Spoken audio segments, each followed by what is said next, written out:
Millionaire Mindset. Dulu, kehidupan saya mengalami goncangan yang amat sangat. Ini bukan pertama kali, melainkan kedua kalinya saya terpuruk. Tapi yang kedua ini sangat dahsyat.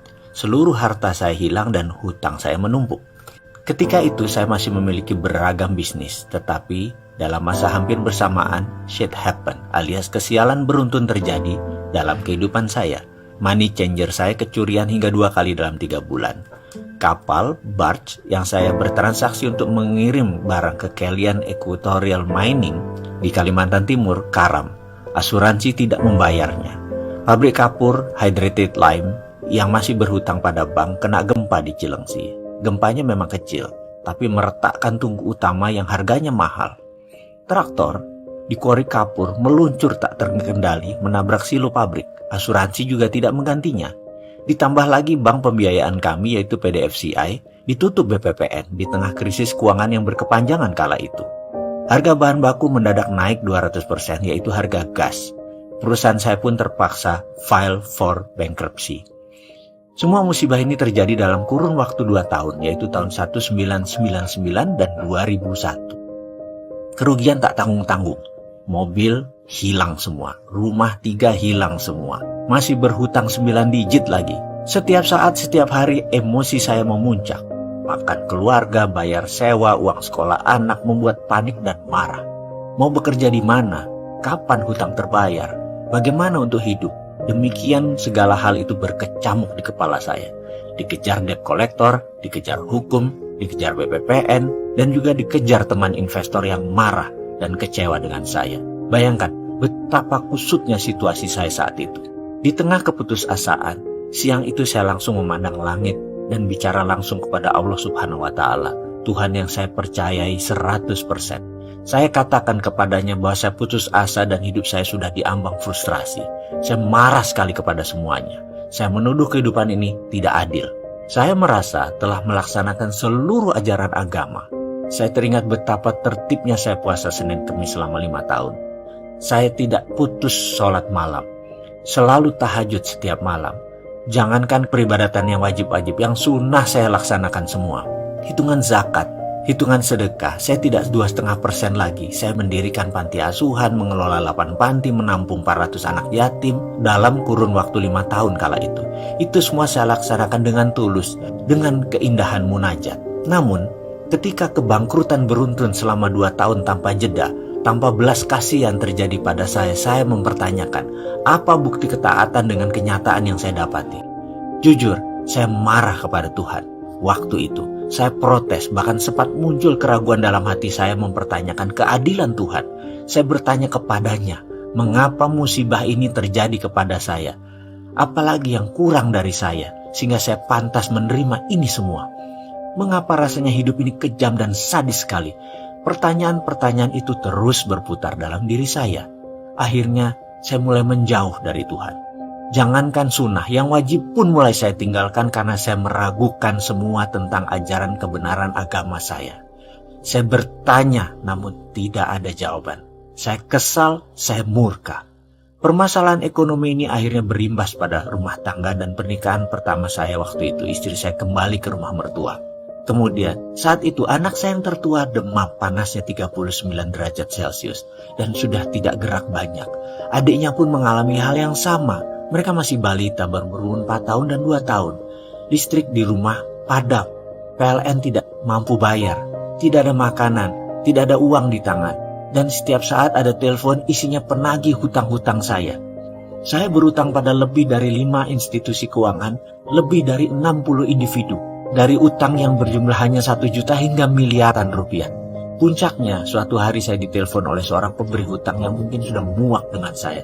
Dengan kasar dia bilang akan mendatangi rumah saya sore ini dan dia akan tagih dengan apapun resikonya. Kalau tidak bayar, dia akan paksa. Gaya bicaranya sudah seperti preman. Tumpah darah pun dia siap, katanya. Saya tidak ada pilihan, hanya bisa melakukan satu hal. Saya bertahan habis-habisan, saya asah pisau.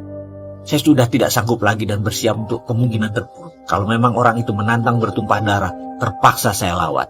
Saat itu rasanya saya siap membantai orang. Saya sudah tidak peduli lagi apa yang akan terjadi. Saya sudah tidak punya apa-apa, bahkan harga diri pun saya tidak punya. Saya siap mati. Kedua anak saya yang demam membujur lemas di lantai beralaskan hanya bed cover, bukan tempat tidur, udah dijual tempat tidurnya. Yang satu minum dari botol air tajin, air beras, yang satu hanya diam dengan botol air mineral yang tidak diminumnya. Saya hanya menatap kosong, ke dokter tidak bisa, tidak ada jalan lain saya menuju ke dokter. Karena itulah, begitu ada yang menantang harga diri saya sudah tidak punya apa-apa lagi. Saya siap jiwa raga. Dia yang menagih, kalau datang mencari ribut, saya bunuh. Itu pikiran laknat yang sempat terlintas dalam benak saya. Saat itu, saya berpikir, toh dia orang rantau, keluarganya tak ada yang tahu, teman pun tak banyak. Kalau saya terpaksa bunuh dia, saya kubur di halaman belakang. Tidak ada yang tahu juga, rasanya saya benar-benar sudah dirasuki dajjal. Saya kumpulkan barang-barang di sekitar saya dan saya pakai untuk membantai orang ini. Benda tajam, benda keras, benda panjang, semua saya siapkan. Saya umpetin di mana-mana. Saya tahu sekali bagaimana menggunakannya dan saya tahu sekali di mana sudut ruangan yang saya bisa pergunakan. Intinya saya panik aja segila-gilanya manusia. Tiba-tiba, kering. Telepon rumah yang diblokir hanya bisa menerima panggilan berdering. Sementara saya hanya bisa melamun dengan kegamangan. Hingga dering kesekian saya baru tersadar. Mungkin ini si penagih utang itu lagi, pikir saya. Dengan gusar saya pun angkat telepon. Halo, demikian saya berkata dengan kasar. Di seberang sana ada suara lembut menjawab. Assalamualaikum mas, saya mengenali sekali suara ini adalah suara Pak Ali, pimpinan Yayasan Husnul Khotimah yang kemudian dikenal dengan Rumah Yatim Indonesia, panti asuhan yang kami bangun bersama. Saya pun tersenyak dan menjawab dengan nada lemas. Waalaikumsalam Pak Ali. Kemudian dia melanjutkan, mas, saya telepon 3 kali kok nggak diangkat, lagi sibuk ya, kata Pak Ali dengan logat lamongannya yang khas. Maaf Pak Ali, saya sedang ada kesibukan, apa kabar? Sahut saya dengan mengatur nafas menahan emosi. Mas, dengar sedang ada masalah ya, istri pergi, anak sakit, rumah dan isinya sudah dijual semua, listrik putus, apa benar mas? Tanyanya dengan serius. Dengan berat hati saya menjawab, iya benar Pak Ali. Mbok, kalau ada masalah begini saya diceritakan mas, kata Pak Ali kemudian. Saya tertegun mendengar kalimatnya. Kemudian dia melanjutkan, mas, walaupun kita miskin, yayasan kita ada pegang uang dikit. Kalau mas butuh ini ada 3 juta, pakai aja dulu mas. Mas berhak kok, sudah 5 tahun mas membangun yayasan ini. Kalau ada masalah seperti ini, mas punya hak untuk memakai dan meminjamnya. Saya ke rumah ya sekarang, terus bawa anak-anak ke dokter. Saya yang antar. Nyes. Rasanya saat itu bara di hati saya seakan tersiram satu ember es batu. Saya tertegun, terduduk, dan menangis terseduh. Saya tidak kuasa menahan getaran di dada. Rasa haru, rasa malu, ada rasa senang, kesal, semua jadi satu. Dengkul saya keduanya di lantai. Tangan saya masih memegang kelewang, pedang pendek. Sesaat kemudian saya buang jauh. Yang ada hanya diri saya tersungkur bersujud. Saya salah ya Allah, saya salah. Batin saya memohon tobat. Saya tersungkur di sajadah tua yang tepat ada di samping saya. Tak lama kemudian selagi saya terduduk menatap langit di bawah pohon kelapa di teras belakang rumah, terdengar suara bariton mengucapkan salam. Assalamualaikum, sapanya. Saya pikir Pak Ali, rupanya bukan.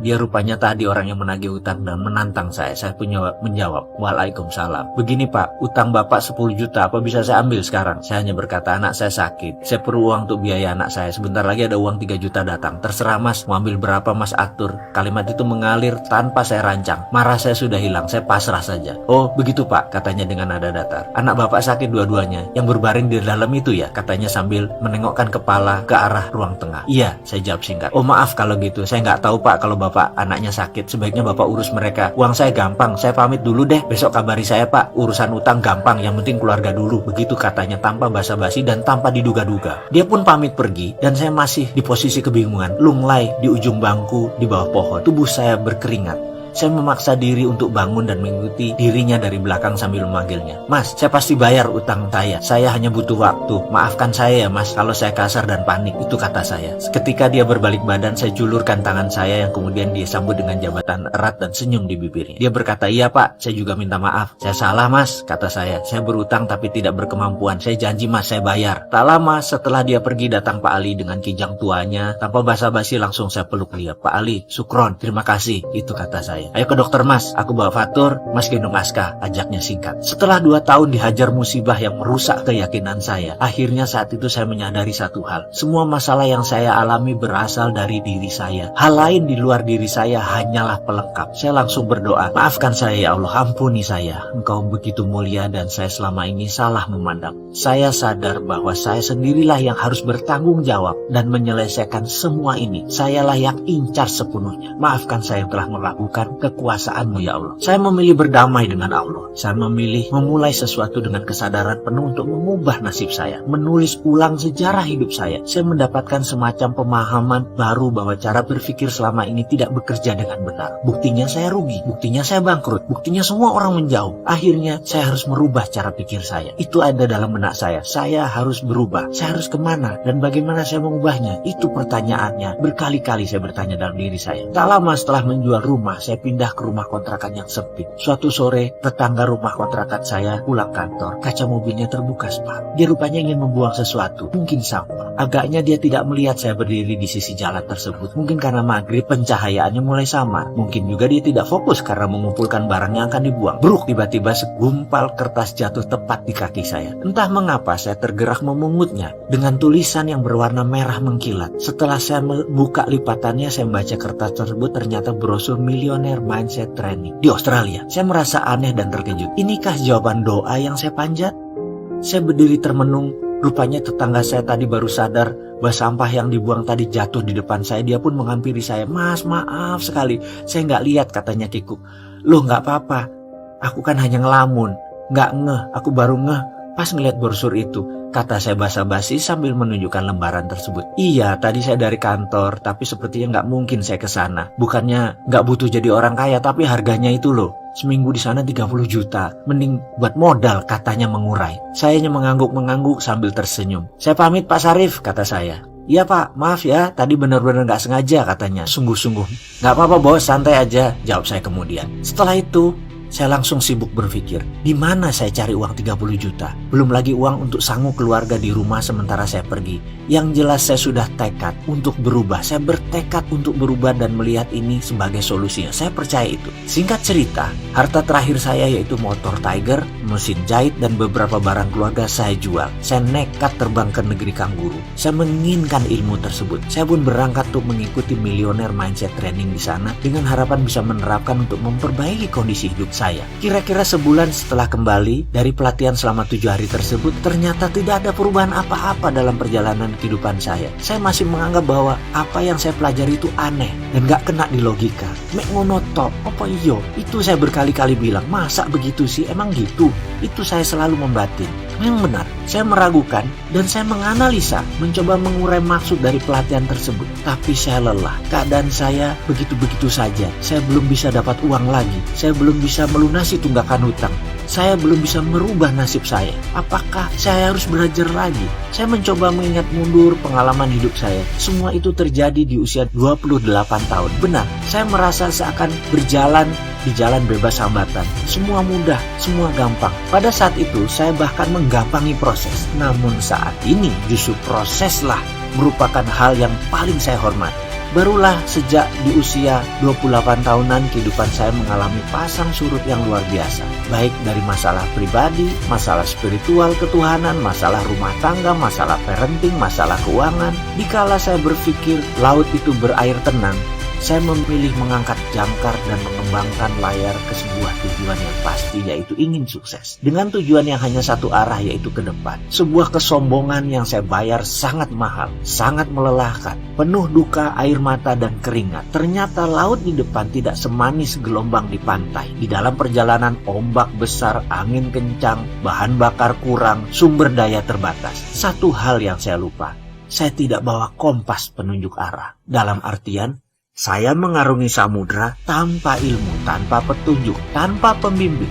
Bentang-bentang saya punya glory from the past, kisah sukses masa lalu. Saya merasa bisa melakukan apapun. Bayangin, di usia 26 tahun saya menjadi miliuner. Milian-milian uang ada di kantong saya.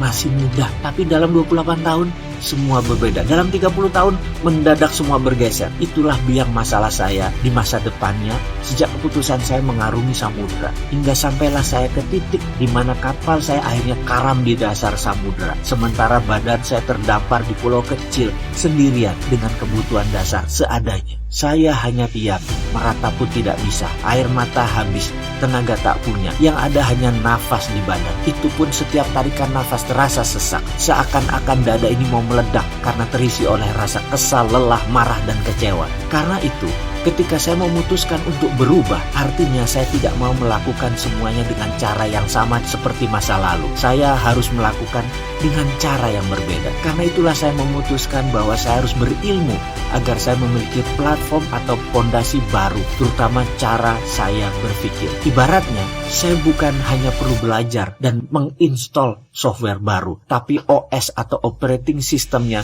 harus saya reset untuk bisa tergabung dan terhubung dengan software tersebut. Sederhananya begini, jika otak kita yang berkemampuan maha dahsyat ini adalah hardware pemberian Tuhan, softwarenya kita sendiri yang pasang. Sebut saja software sukses, software sehat, software bahagia, itu semua manusia yang install. Jadi hardwarenya memang pemberian Tuhan, tapi softwarenya manusia yang pasang. Mungkin banyak sahabat yang menonton video ini akan berkerut kening ketika saya membawa hal seperti ini, tapi coba saya berikan ilustrasi. Seorang anak yang hidupnya dikritik, dimarahi, ditekan, dipaksa, diharuskan, dibatasi, dilarang, dimaki, dan dihina akan membuat dirinya tumbuh sebagai pribadi yang peragu, pemarah, dan pendendam. Bandingkan dengan anak yang tumbuh dengan didorong, dipuji, disayangi, diperhatikan, didukung, dan dikelilingi suasana penuh canda tawa, sang anak akan memiliki platform hidup lebih ringan, lebih fun, banyak senyum, dan vibrasi dirinya disukai orang. Yang saya maksud di sini adalah software seseorang diinstal oleh orang tuanya, oleh lingkungan sekitarnya, dan tentu saja software yang buruk bisa diganti, diubah, bahkan dibuang bila kita mau. Sesuatu yang dipasang umumnya bisa dilepas. Setuju bukan? Bukan sesuatu yang permanen, karena itu kita yang masang, kita bisa lepas juga. Teman-teman dari bidang aplikasi psikologi mungkin mengenal ini dengan sesi terapeutik dalam dunianya. Ketika mencari kompas ilmu pengetahuan dan pola pikir, itulah saya baru sadar. Selama ini saya menerima hasil sebuah printer yang isinya salah. Lalu saya mati-matian mendetek, menghapus tulisan dalam kertas tersebut. Begitu seterusnya. Saya tidak sadar bahwa yang saya harus rubah adalah justru bukan dokumen yang diprint, tetapi bukan juga printernya, melainkan data di dalam komputernya. Kalau isi komputernya sudah benar, baik itu softwarenya maupun datanya, hasil yang diprintnya pasti tidak salah, pasti benar.